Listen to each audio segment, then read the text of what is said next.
Shalom, saudara yang dikasihi Tuhan Yesus Kristus. Selamat pagi, salam sejahtera buat saudara semua dimanapun saudara berada. Damai dan sukacita oleh Roh Kudus melimpah senantiasa dalam hati dan kehidupan saudara semua. Sebelum kita mendengarkan renungan firman Tuhan, mari kita siapkan hati dan berdoa. Bapa kami yang di sorga, Bapa di dalam nama Tuhan Yesus Kristus, kami mengucap syukur oleh karena anugerah-Mu, penyertaan dan berkat-Mu dari malam hingga pagi hari ini. Kembali kami bangun dengan kekuatan, kesehatan, dan berkat Tuhan. Semua ini karena kemurahan Tuhan.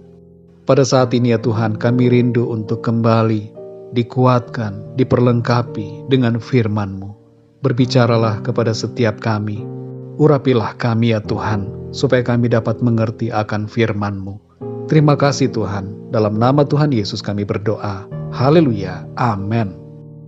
Saudara yang dikasih Tuhan, ayat renungan kita pada saat ini terdapat di dalam kitab Nabi Yeremia pasal 33 ayat 22. Tertulis demikian, seperti tentara langit tidak terbilang dan seperti pasir laut tidak tertakar, demikianlah aku akan membuat banyak keturunan hambaku Daud dan orang-orang Lewi yang melayani aku. Saudara yang dikasih Tuhan, dalam berbagai pesan firman Tuhan yang disampaikan oleh Nabi Yeremia, terkandung kabar mengenai janji pemulihan dan harapan. Dan selain itu, juga mengandung nubuatan mengenai Mesias dan keadaan semua orang sehubungan dengan adanya Mesias, yaitu Tuhan Yesus Kristus. Di sini kita perhatikan ada dua hal yang disebutkan dalam janji Tuhan, yaitu bahwa Tuhan akan membuat banyak keturunan hambanya Daud dan orang-orang Lewi yang melayaninya. Apa maksud dari dua kelompok orang yang disebutkan ini? Keturunan hambaku Daud yang dimaksud adalah raja-raja atau anak-anak kerajaan, dan orang-orang Lewi yang dimaksud adalah imam-imam yang melayani Tuhan.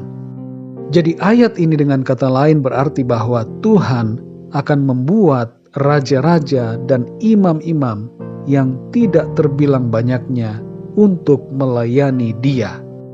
Saudara yang dikasih Tuhan, ayat ini digenapi di dalam Kristus, dan janji ini berbicara secara khusus kepada kita semua mengenai keadaan kita oleh karena pribadi Kristus. Tuhan Yesus Kristus telah datang dan bertahta sebagai Raja segala raja untuk selama-lamanya. Dan kepada kita yang percaya, kita diangkat sebagai anak-anaknya.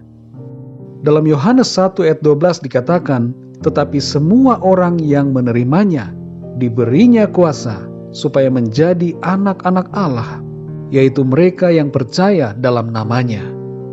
Dan dalam 2 Petrus 1 ayat yang ke-11 dikatakan, dengan demikian kepada kamu akan dikaruniakan hak penuh untuk memasuki kerajaan kekal, yaitu kerajaan Tuhan dan Juru Selamat kita, Yesus Kristus. Tuhan Yesus juga telah menjadi imam besar agung untuk selama-lamanya. Dalam Ibrani 4 ayat 14 tertulis, karena kita sekarang mempunyai imam besar agung yang telah melintasi semua langit, yaitu Yesus, Anak Allah, baiklah kita teguh berpegang pada pengakuan iman kita. Dengan kenyataan kebenaran ini, saudara, kita semua yang percaya menjadi imam-imam oleh karena Kristus.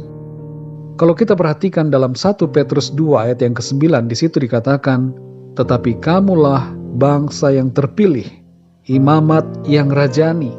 Sekali lagi saudara, dikatakan imamat yang rajani, bangsa yang kudus, umat kepunyaan Allah sendiri, supaya kamu memberitakan perbuatan-perbuatan yang besar dari Dia, yang telah memanggil kamu keluar dari kegelapan kepada terang-Nya yang ajaib.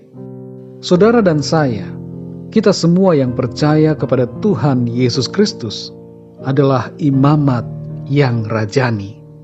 Status ini bukan hanya milik sebagian orang percaya, tapi semua orang percaya. Imamat yang rajani di sini menjadi penggenapan dari Yeremia 33 ayat 22. Tuhan membuat kita menjadi anak-anak kerajaannya dan juga imam-imam yang melayani Dia.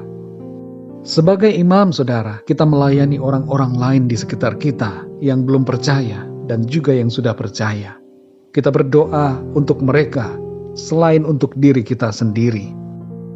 Perlu kita pahami, saudara, bahwa sebagai imam, kita dapat masuk dalam hadirat Tuhan melalui doa tanpa keraguan oleh karena ada darah Kristus yang menguduskan kita.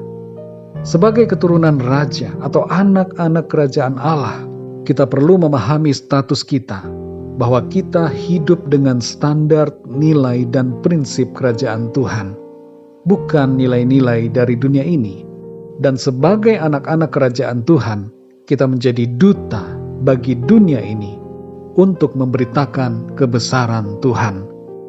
Mari bersyukur, saudara, karena kita telah diangkat menjadi anak-anak kerajaan, dan kita diperkenan Tuhan untuk menjadi imam-imam di hadapannya untuk melayani Dia. Ini semua terjadi karena kasih anugerah Tuhan. Tuhan menyayangi kita hingga kita diangkat dan dikenan oleh-Nya. Mari kita berdoa, saudara.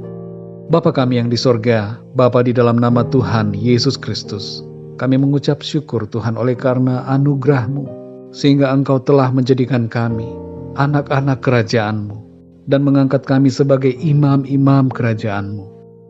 Kami bersyukur ya Tuhan, karena Engkau menggenapi janji firman-Mu. Oleh karena kasih-Mu kepada semua manusia ciptaan-Mu, Engkau tidak mau membiarkan kami binasa, tapi Engkau mau menyelamatkan kami.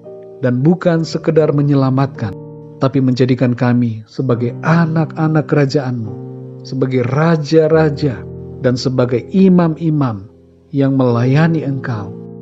Tolong kami Tuhan, supaya kami mengerti senantiasa status kami, dan menjalankan tugas kami sebagai anak-anak kerajaan-Mu, dan imam-imam kerajaan-Mu selama kami hidup di bumi ini. Pimpin kami Roh Kudus untuk menjadi duta-duta kerajaan-Mu Tuhan, yang memberitakan perbuatan-perbuatan-Mu yang besar dan ajaib. Jadikan kami pelayan-pelayan-Mu yang berdoa bagi bangsa, menjangkau jiwa-jiwa yang terhilang, dimulai dari keluarga kami. Biarlah kehidupan kami ini Tuhan, senantiasa memuliakan nama-Mu. Terima kasih Tuhan, di sepanjang hari ini kami mohon pimpinan-Mu, penyertaan-Mu dalam segala aktivitas kami. Berikanlah kami hikmat dan tuntunan-Mu, supaya kami dapat melakukan segala sesuatu sesuai dengan kehendak-Mu. Terima kasih ya Tuhan, kami serahkan segala sesuatunya ke dalam tangan kasih-Mu. Kami percaya Engkau senantiasa ada bersama kami, membela dan menopang kami. Terpujilah nama-Mu Tuhan, dalam nama Tuhan Yesus Kristus, Tuhan dan Juru Selamat kami berdoa dan mengucap syukur. Haleluya, amin. Puji Tuhan, saudara yang dikasihi Tuhan, saya percaya firman Tuhan menjadi berkat dan kekuatan buat saudara semua. Dan Roh Kudus akan menolong saudara untuk lebih lagi memahami kebenaran firman Tuhan. Tuhan Yesus memberkati saudara semua. Sampai jumpa dalam renungan yang berikutnya. Haleluya.